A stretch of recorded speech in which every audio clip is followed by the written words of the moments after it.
Welcome to this episode of The Good, the Bad and the Odd with your hosts Mark and Sam. Hi Sam. Hello there. All right, so our next Hammer, I think it's number 24, something like that. Yeah. The Hammer series, The Mummy's Shroud, made in 1967. And now we have several Hammer films that came out in 67. This, I think, is there's some great ones coming up behind it. But anyway, This one was considered kind of the B feature and released as a double bill with Frankenstein Created Woman. So when you went to the pictures, it was this and then Frankenstein Created Woman. So so like they had it was obviously like the Hammer B team, or I don't know how to put it, that kind of thing. Basically cheaper. Most of the main cast and directors not really used. Not the usual music. It's like its own thing, really. Same producer, obviously the same production house, but not otherwise. Directed by John Gillen, written by John Gillen and Anthony Hines, music by Don Banks. So that's kind of the vibe of it. Yeah, what did you think of this? I quite liked it up until the Mummy showed up.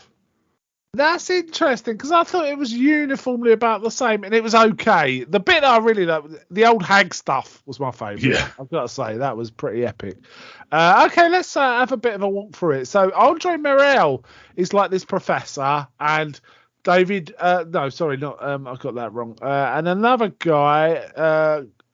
Played by John Phillips, and I can't remember his name, was like this businessy kind of guy, pushy businessy guy. Yeah. Now, Andre Morel's interesting because he played Quatermass in Quatermass 2 on the TV series of Quatermass 2. Yeah. So Hammer have this thing with Quatermass, you know what I mean? And I thought, so that was kind of interesting in this. And then the only other face I really recognised, there was two other faces I recognised from this.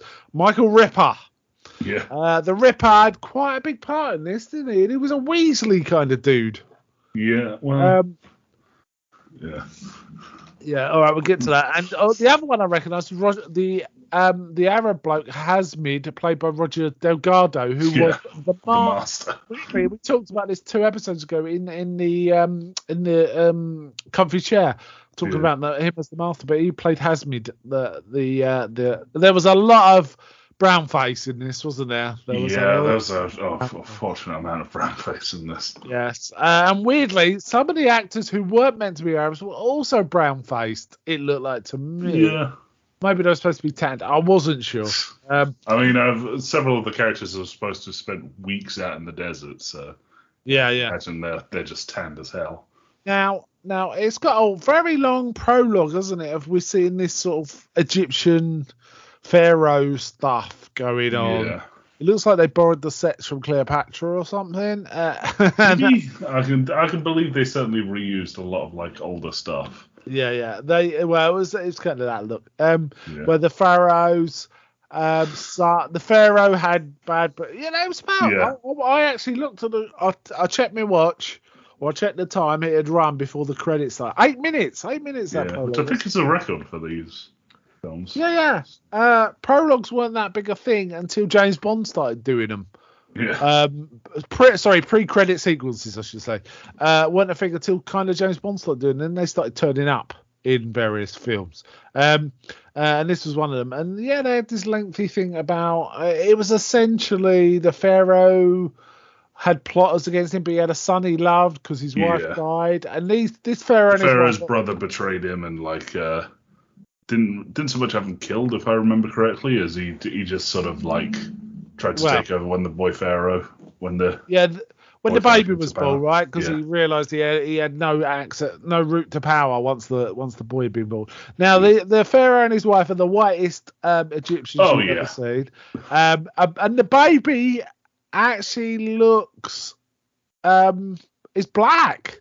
It's very weird, isn't it? The baby they used, it's not even Arabic. Look, it looks. They didn't even try. Like, to be frank, there's like a lot. It's like a minimal effort. Like, yeah.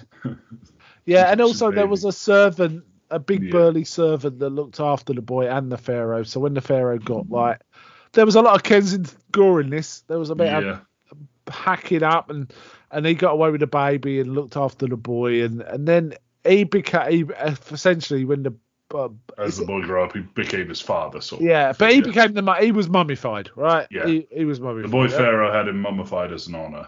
Yes. No, wait, he died after the boy pharaoh. Yeah, I can't remember, but he was the mummy that got mummified. That is the focus of the action in this film, right? That's essentially it. Now, this also in Hammer history. This is an interesting one because it was the very last Hammer production made at Bray Studios. After that, they moved to Pinewood. Elstree, with occasionally using Pinewood. So Bray was the last time we saw this. So yeah, how about that? So it's set in 1920, so it kind of ties into the time when, Tutankhamun was dug up. That was the 20s, and there was the curse of Tutankhamun. It's inspired all these films, both the Universal and the Hammer ones, and a few others, right? So it shows this scientist, Andre Morel, who's called Sir Basil Walden, and his business associate, who's a shitheel called Preston.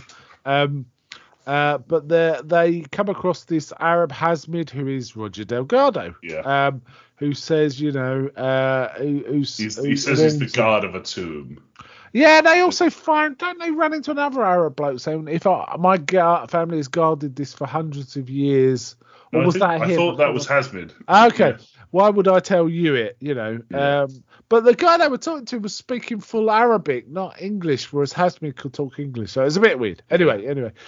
So they start digging through, and Sir Basil's bitten by a snake as they're trying to recover. Now, the party, I couldn't quite work out what was going on here. There was him, his son. So there was Preston bloke, and his son. There was Sir Basil. There was a female linguist. That was her. Yeah, was she like the son's girlfriend? I couldn't quite work out. By the end, they were. But she was super knowledgeable about everything. She seemed way more qualified than anyone else in the room when they were talking about stuff. Because she could translate. The actual Egyptologist, Sir Basil. She was kept referring back to her. She was an expert, and he really wasn't. That's how I felt. Anyway, he gets bitten by a snake. Now, which was a thing that happened when they dug up Tutankhamun, there was a famous someone got bitten by a snake, I believe, or maybe it was a mosquito, and they died of that. I can't remember.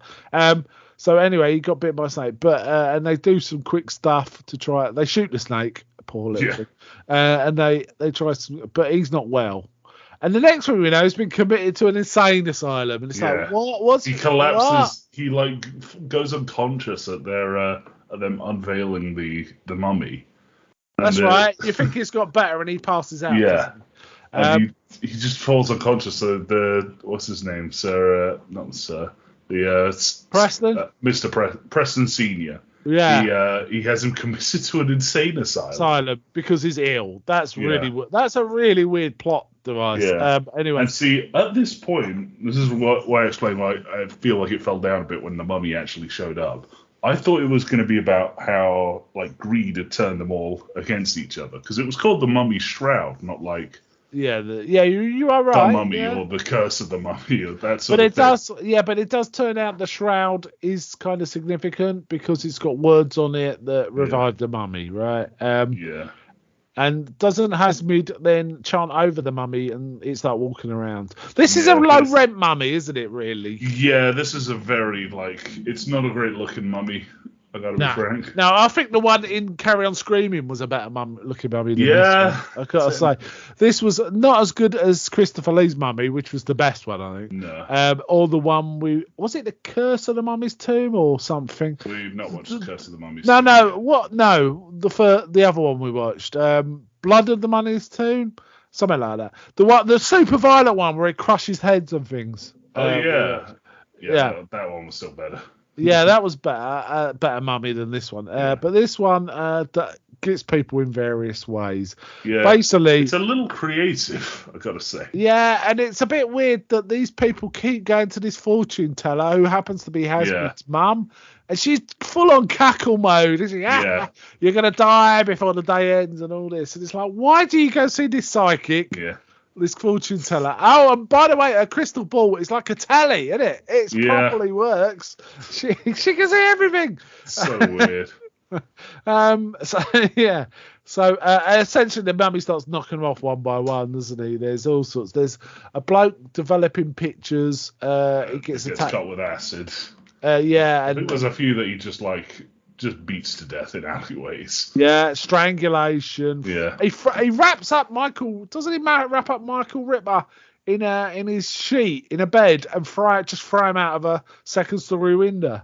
There's that.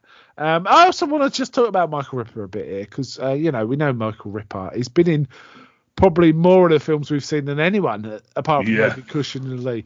He gets a full part here, and he is a Weasley little dude in this, isn't he? Yeah, he was the attendant, the put-upon attendant of Preston, guy. And Preston's a shitheel because at one point he says, "Are you going to give me passage back home soon?" And he goes, "Yeah," and then later on he's like, "No, I'm not."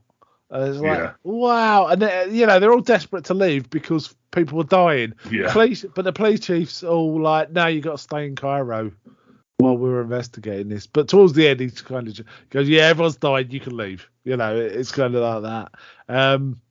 The mummy's called Prem. It has to be said Prem. Yeah. Which is a much. Prem. It doesn't really stand up to some of the previous mummy names that we've had. No. It doesn't strike as hard as Imhotep or something similar. No, it doesn't sound particularly mummy, does it? Prem. No. Prem. So there's all sorts of him. I mean, I thought that was okay. I thought when the mummy started walking around, it was fine. And you know what? Considering it was like a B cast, it wasn't bad, was it? It wasn't bad. It was worth it. The blonde woman, as I say, seemed to have the educational authority to actually understand what was going on, whereas everyone, it was like weird. This guy's supposed to be like a premier Egyptologist, and she knows it all, but he doesn't. It's so weird. Also, so Basil does get out of the asylum somehow. He just escapes. Like they show up and reporting that he's escaped. So, I think he gets strangled in an alley, right? He's just strangled in an alley. Yeah. And meanwhile, Preston's trying to buy his way out of it. He even says, "I'd like to make a donation to this fine country. Can I give you a cheque for £10,000 to use of as you wish? Oh, by the way, can I leave?" And the police chief's like that. "Oh, I hope you don't take this as a bribe." And the police chief's like, "No, I'll try not to see it that way, but I'm not taking the money and you have to stay." It's kind of like that, right? It's kind of like, so he can't buy his way out of it. So Preston, the shitheel, just keeps trying to get out. Calling him that now. Yeah, no, yeah, it's just the best descriptor, but yeah. So he gets strangled in an alley. That's a bit nondescript. Yeah. There seems to be an ongoing trend of like the guy that does the most wrong in these Hammer films gets like the most mundane death. Yeah, it's weird, isn't it? It's weird. Yes, we have the guy. Well, they go out a bit too early. At least he went out towards it. Yeah. At least he went out last instead of in the middle of stuff, which does happen with Frankenstein Created Woman. So, but he just gets strangled. And meanwhile, Hasmid, they kind of figure out what's going on. And what did they do? Did they chant something to? Yeah, basically they figure out a chant that should work, and then they confront Hasmid and the mummy and start trying the chant. And Hasmid very foolishly goes, "Haha, that won't work unless you have this exact shroud that I'm holding out and waving around." Yes. And the police chief basically tackles the mummy, and then Preston Jr. and the Egyptologist tackle Hasmid and take the shroud and start. I thought the police chief shot Hasmid, and it was maybe I got that wrong, but I do remember being surprised that he just shot someone without actually knowing what was going on. It appeared, but anyway, the mummy just disintegrates in a spectacular fashion. Yeah, he kind of pulls his own face off, and then his head disintegrates, and he's a pile of bones, right? And then it ends. Yeah, so, I mean they do put the shroud back on the mummy, the actual mummy, the boy pharaoh. Yeah, they do. So. Yes, I thought it was all right. I did like the old lady cackling at everyone and telling them they're all so doomed. Weirdly evil. And it was so weird that these characters that we know, the cast who's going to die, they decide to go to this same. They all go to this same woman for no obvious reason to get their fortune read, while in the middle of this murder spree. And it's weird, right? But it did make me laugh a lot. It did make me laugh. Very it was one of those just like conveniences of the plot. It's a silly B movie sort of thing. Yeah. Oh, yeah, for sure. Now, yeah, I mean, it was okay. Let me read you a few reviews that are in Wikipedia. Monthly Film Bulletin. Stilted rehash of the old Avenging Mummy routine, brightened from time to time by Catherine Lacey as a toothless hag. Yeah. The plot contains no real surprises. Variety says, although macabre sequences create some tension and splash a lot of gore, dialogue, characterizations, and plot have little to recommend them. Okay, fair enough. And Dan Bates of the Film Quarterly said, the successively more repulsive ways that Murray did his victims is asked, what happened to the old idea that the best screen horror is left unseen? Yeah, that's old school, mate. Forget that. Yeah. Whereas another said felt it was as good as or even better than The Reptile, and thought that the acting was done really well. Gillian, the reason they got that comparison actually is because the director Gillian also directed The Reptile. So it basically poor reviews. Yeah. And as I say, it's a B movie. It was designed and built as a B movie, so fair enough. This is 100% one of those like we made two movies and we're going to sell you one ticket for both of them. Yeah. So you'd watch this and then you'd watch the superior Frankenstein Created Woman. Not a bad pairing. I wouldn't mind. No. That's a nice easy 3 hours of quite good entertainment. So not bad. I didn't get bored. I just was a bit confused about some of the cast, and it brightened up immeasurably when either the old hag or the mummy was around. Hasmid was pretty good though. Hasmid was good. Yeah. It was all the sort of English all the English characters were a bit milquetoast. Really. Even the son was that. The woman was the. What? Yeah, it's difficult to go from like Frankenstein in these Hammer films to it's the Prestons. They threaten to shoot people a couple of times. That's about it. Yeah. So, we don't have like a dominating presence like we do in other ones. Yeah. Now it's interesting. This is the third of 4 films that Hammer will make about mummies. The fourth one is a 1971 one. Now we're only up to 67, so it's going to be a while before we get to that. Now that one's real interesting because it's based on a story by Bram Stoker that has also been remade I think a film called The Awakening with Charlton Heston. So interesting, right? The story's I just been made looked on twice. Wikipedia for it. The mummy looks like the friggin' theme from the Fantastic Four. All right, okay. I thought it was one without a mummy. I thought it was a weird one where there was no actual mummy and it was more like possessed people. But I think you're probably right. Well, it's just like a poster, so that it's a poster from the 70s that has zero bearing on whether there's actually a mummy in this. So, but if I remember rightly, it's not a bad film. But it's been a long, 30 odd years since I've seen it, so I could be wrong. Whereas I don't think I've ever seen The Mummy Shroud. So okay, I haven't really got anything else. Any other stuff? It was kind of so like not even like just bland. It was just so like ineffectual and like nondescript. I got to be frank. I was doing other things and I had this on in the background. Like it's a good way to watch it. I reckon. Because honestly, I was watching it, but then I looked at my phone and then I looked up and thought, what happened just then? And I had to rewind it a bit. That happened a few times because it was a bit dull. Yeah. Not dull. It wasn't very engaging. I don't think I was bored. It's just it really didn't grip you the way when Cushion's on, you watch the screen, right? You definitely watch the screen. Whereas with this, it was okay. I like Michael Ripper. It's just it's not his usual role is more like a landlord or a squaddy or or a servant. And I guess he is a servant in this, but he was kind of just this weedy, sweaty little dude who wanted to get away, really. But he was always fawning over Preston, and Preston was a shithill, as we said. So Also, I have to say, I was watching this because I work in customer service. I'm like, oh, this is familiar. I have to treat people like this, and get treated like this a lot. So.